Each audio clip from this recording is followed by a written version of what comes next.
Hi everybody and welcome to Cut the Kibble. I'm Paula and this is my Bijan, Miss Bella, who's 12 years old, that I've been cooking for since she was 7 months old with the good graces of my vet. And no, we're not in the kitchen today. Today I'm doing this video for Heidi from South Africa, who follows me on Instagram, and she was asking, she has several pups that she has no time to home cook, and she wants to add something to her kibble. And I get that. A lot of people don't have time to home cook. You know, I stay home and I love cooking, so I can do it. But I understand that not everybody can do it. And Heidi is on the great path thinking, what can she do? If she can't home cook, what's the next best step? And the next best step would be to add fresh food to the kibble. So Heidi sent me a picture of what she was adding, and I said, what is this? Because it all looked the same color. And it was a combination of chicken breast, chicken liver, and butternut squash. So today's video, I want to talk to you about what type of toppers you can add to your kibble to make that meal more nutritious for your dog. Because let's face it, kibble, it's just dried up food, and it doesn't have the nutrients, but you can add to it and you can make it good for your dog so your dog can live a healthier life and boost the immune system. So the very first thing I told Heidi was that in kibble, this is what I'm going to explain to you now. If you read the ingredients, and the first ingredient versus the sixth ingredient, the first ingredient is the most in the food. So kibble, the first ingredient should be a protein, a meat, or a chicken, or a duck, or fish, okay? So if you're going to do a topper, I would not suggest doing a protein. And this is what I want to talk about today. And at the end of my video, I'm going to give you suggestions of what toppers to do. But it's very important for you to understand that you should not add protein as a topper, because you don't want your dog to get too much protein, because that can be a problem. So too much protein makes the body more acidic, okay? And it affects the pH in the body. And that's not a good, healthy thing for the body. The pH level in the body is crucial for the organs of the lungs, the liver, and the kidneys.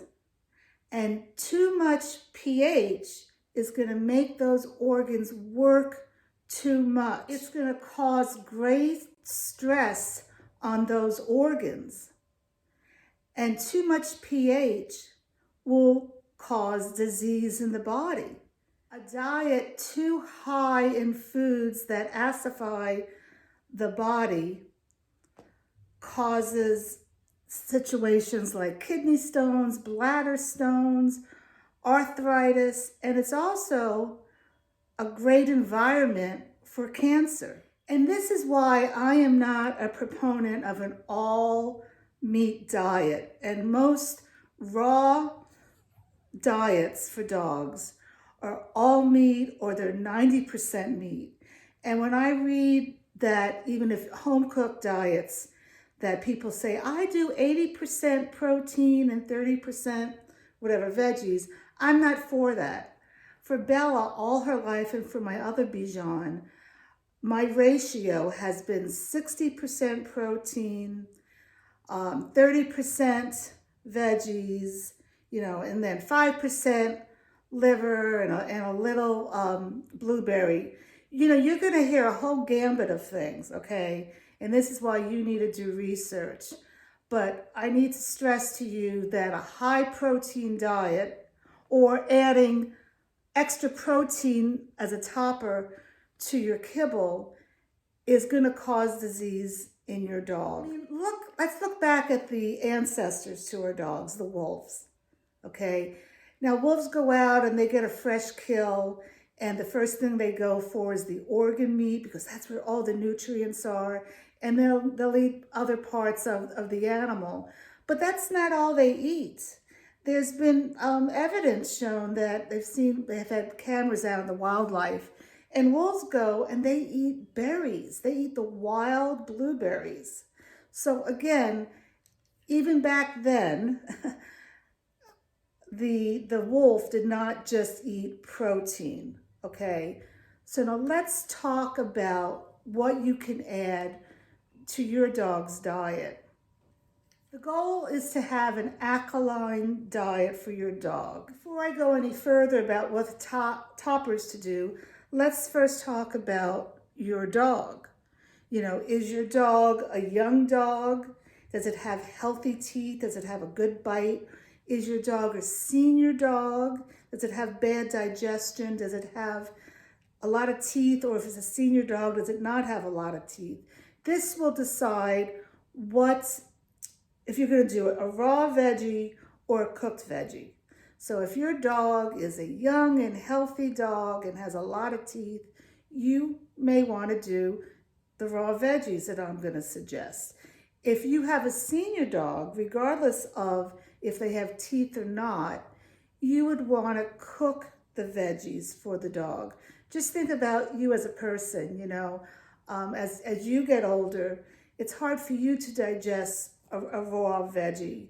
So it's easier on your system to have a cooked veggie. It's the same thing for a dog. So what can you add as a topper? And before I go any further, Heidi said, you know, she can't get fresh blueberries in South Africa, so she's getting frozen. Hey, I do that here. You know, and I live in the United States. I even do it for myself now for different reasons because fresh berries are so expensive. You bring them home, put them in your refrigerator, and 2 days later it has fuzz growing on it, you know, mold. So I buy organic blueberries for myself because I eat them every morning with my yogurt, and I share it with Bella. She gets it. Blueberries are in all her food, her meals. But we're talking about toppers. So if you're going to do toppers with your kibble, you can do a little blueberry. I would not add any other fruits to the topper for the kibble because fruits should be, in my opinion, offered maybe 2 hours before they eat or 2 hours after they eat as a treat. If you give a lot of fruit with your meal, it's going to be hard on their digestion, okay? So what can you add as toppers? This is fun. You know, and this is how I actually started to transition to home cooking because my dogs, back then, Snow, who I had, he did not like his kibble. And I was sitting on the floor hand feeding him. And it was frustrating, okay? So I started adding stuff and then he would eat the toppers and he wouldn't eat the other stuff. But let's talk about what you can add. All right. Well, we'll talk about the fruits first. Let's get it out of the way. You know, wherever you live, if you live where they have papayas, you know, offer papayas, offer mango. Bananas are great. Apples are great. Berries are great. Be careful, like if some dogs, if you give them a strawberry, the seeds on the outside actually don't do well with them. So, but I would not do a lot of fruit because, you know, it does have sugar in it. It is natural sugar, but dogs love things that are sweet. So those are great treats to offer your dog, you know, when they're not having the meal. So for the meal, what can you offer? Veggies. And again, you need to figure out raw or cooked. If it's asparagus, I would cook it. But asparagus are good because that's a prebiotic. Broccoli is great. Cauliflower is great. Butternut squash is great because it's sweet. Spinach is great in minimal rotations because too much spinach can cause bladder stones in dogs. But you can chop all this up and put it on top of the food. It'd be great. Also dairy. Now I do grain-free and dairy-free, but in the past I have done dairy.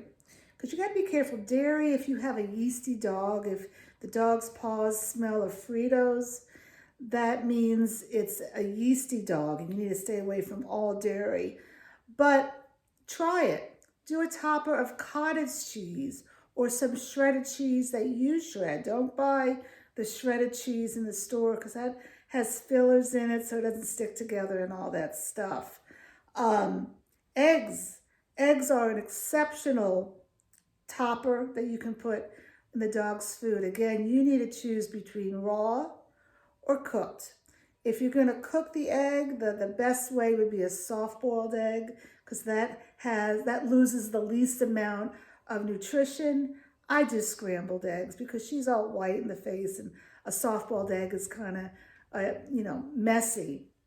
But you could, if you're going to do raw, you can just crack the egg and crack up the shell and give that to the dogs. Again, I don't do that, but you can do that. Give it a try. See how it goes. Heidi was saying that she wanted to know what foods would be palatable for her dog. Well, I can't answer that, Heidi, because dogs are like kids. Some dogs are so picky and some dogs are not. Bella's favorite vegetable is broccoli. She knows when I cut that broccoli up and I put it in the microwave to cook it for 3 minutes, she's right there because she loves cooked broccoli. But she spits out raw broccoli, So you have to try, okay, and see what's good, what your dog likes, all right? Because they're just like babies. They really are. They're our babies, and we love them so much. Grains, try grains. Again, I am grain-free, though I do give her oatmeal. If you do oats, it must be a organic, non-GMO oats. And if you cannot, well, I don't know where, if you live in South Africa, I can't answer this for you. But here in the United States, they spray all the grains with glyphosate, which is a carcinogenic. So I buy non-GMO oats. Okay, so you got to be careful. Other grains that you can do, quinoa. Quinoa is like a protein or a grain. You can do a little quinoa. You can do some beans. I wouldn't do a lot of beans, but you can do cooked pinto beans that you cook in your slow cooker and add a little bit, to the kibble. Not a lot, and I wouldn't do it every day, but a little is totally fine. And then you have herbs. Whatever herbs that are accessible to you, fresh herbs, are fantastic for dogs, like parsley, like basil, dill, a little cinnamon. These are all great things for dogs.